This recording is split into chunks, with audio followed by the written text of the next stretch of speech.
Hello, fight fans. We've got some breaking news straight from the world of MMA, and this one's big.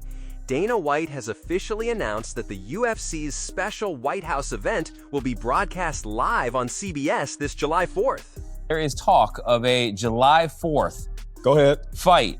America's 250th birthday next summer. Where at? At the White House. Okay. It's a pretty big venue. Is that going to happen, Dana? What can you tell us? Definitely going to happen. I talked to him last night, him being the president, and I'm flying out there at the end of this month, and I'm going to sit down and walk him through, all the plans and the renderings, and we're going to start deciding what he wants and doesn't want. But yeah, it's definitely going to happen. Well, think about this. When you were just asking me, at the beginning how I felt about, where we are today.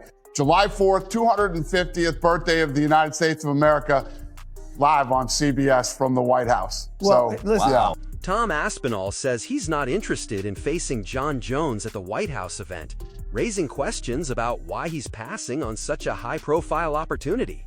It has spent 0 seconds in my mind. Okay. That's it. That's it. I'm not interested, mate. Not interested. And the world shouldn't be interested either, because what's the point? This is false hope. Ariel Helwani reports that Jon Jones asked the UFC for $30 million to fight Tom Aspinall, and while the UFC agreed to the terms, Jones still decided to back out. Do you think Jones has been ducking him? Yes. I don't like that word because I think it's disrespectful towards him, but I think he didn't want to fight him. And I think it was a calculated decision on his part. Why did you drag this out all the way until June when you knew you weren't going to fight him? He gave the UFC a number. I believe it's in the $30 million range for this fight, which, by the way, I think he deserves. Yeah. He didn't think that they would come up with the number, and they did. Oh, what? Oh, they did come up with the number, yes. And I believe that Saudi Arabia was involved. The big dogs were involved, right? And he said yes. And then 2 days later, 3 days later, whatever, he said, nah, on second thought, I'm out. What? And that's why when he announced his retirement, Dana said he gave me his word. And then he went back on his word. Whoa. I think he was hoping that they would not meet the number, and then he could be like, hey guys, I tried. And Turkey was just like, no, we haven't. And they met it. Yeah. Because that's what happened with the Francis Ngannou fight in 2020. He threw out a massive number. They said no, and then the fight fizzled. This time they said yes.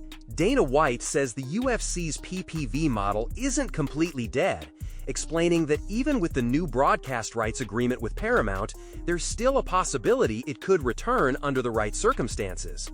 He also confirmed that fighter bonuses will be going up, with the increase set to take effect in 2026 when the new Paramount-CBS partnership officially begins, marking what could be a major shift in how fighters are rewarded.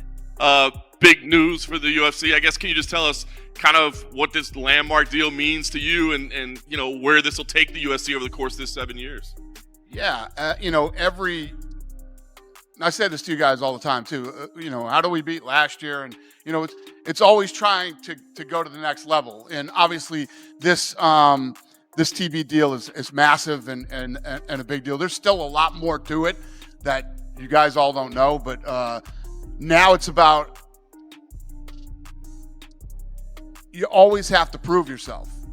Always. No matter how good last year was, it doesn't mean jack shit when you go into the next year. And we have to get in there and we have to deliver. These guys are investing in the sport, in the athletes, and we got to get in there and kill it.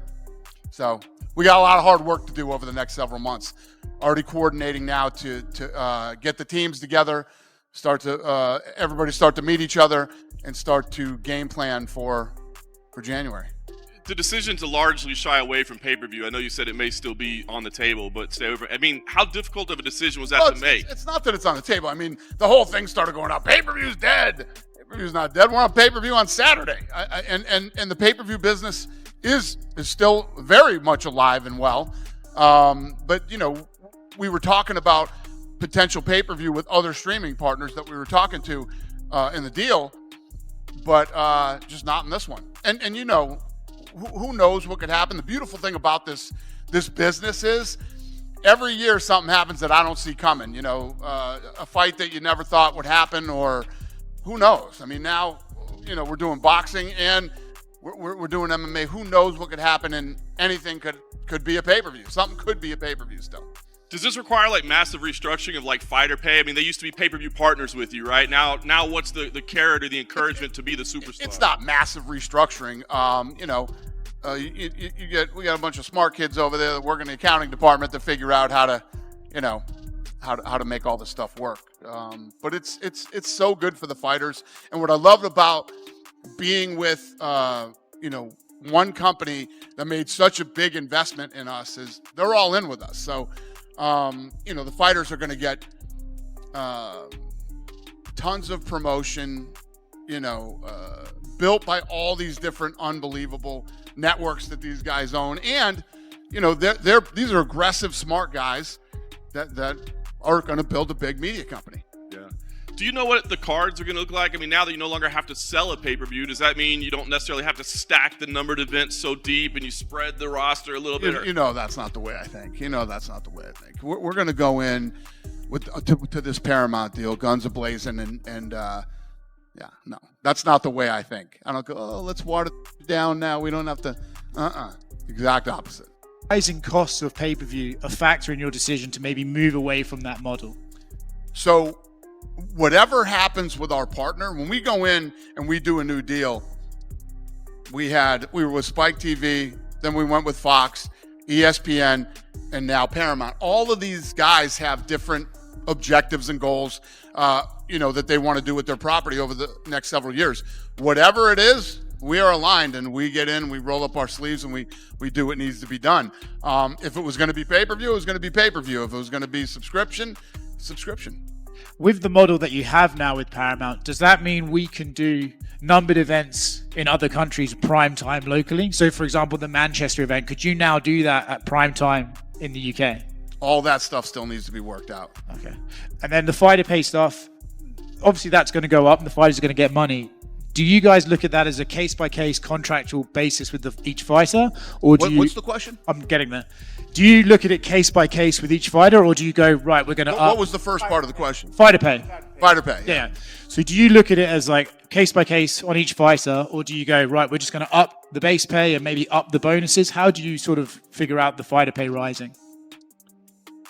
Yeah. Listen, I'm not going to have any comments on that yet because we still got to get together and figure this stuff out.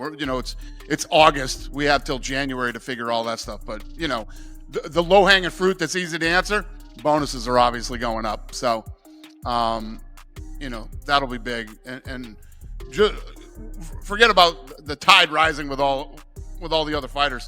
I mean, just the number that the bonuses bring to a fighter is, that's millions of dollars. Khamzat Chimaev is looking sharp and in top form as he prepares for his highly anticipated bout at UFC 319.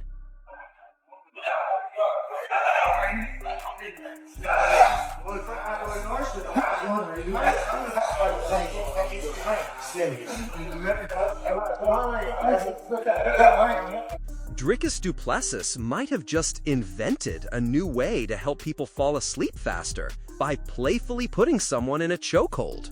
Alrighty guys, I've been having a hard time sleeping lately, so here is my newest invention on how to sleep nice and easy.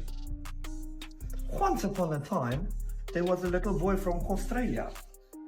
This little boy did not know where he needed to go or what he needed to do. But this little boy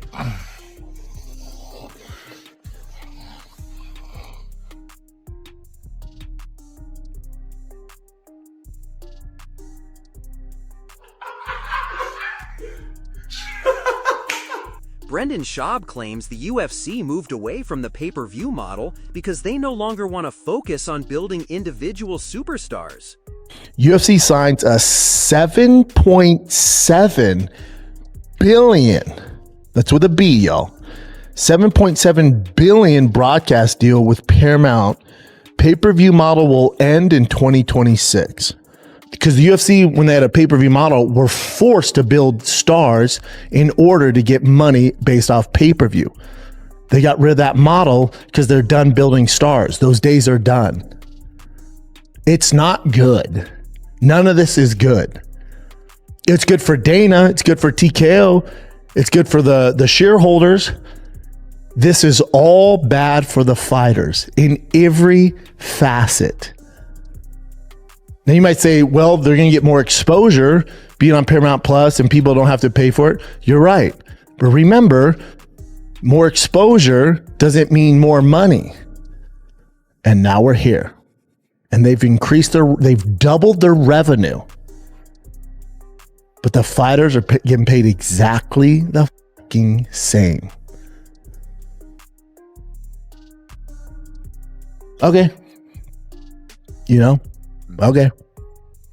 Khamzat Chimaev is still chasing his ambitious champ goal, aiming to capture UFC titles at 170, 185, and even 205 pounds. I work with the new coach, Coach Carl. I talk about him, go down again, back to my first fights, the 170 or 75, what was that? 170. He said it gives me a couple of months, we're gonna make it. So I don't know who is the champ there, this guy, Australian guy. Yeah, would be a good fight for me and go down fight with him as well. Yeah. Could take the belt there.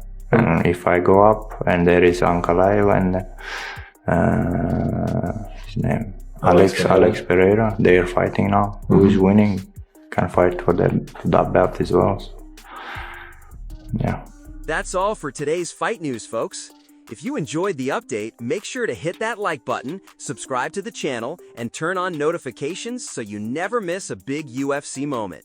Drop your thoughts in the comments below. Let us know what you think about these stories and who you're backing in the upcoming fights.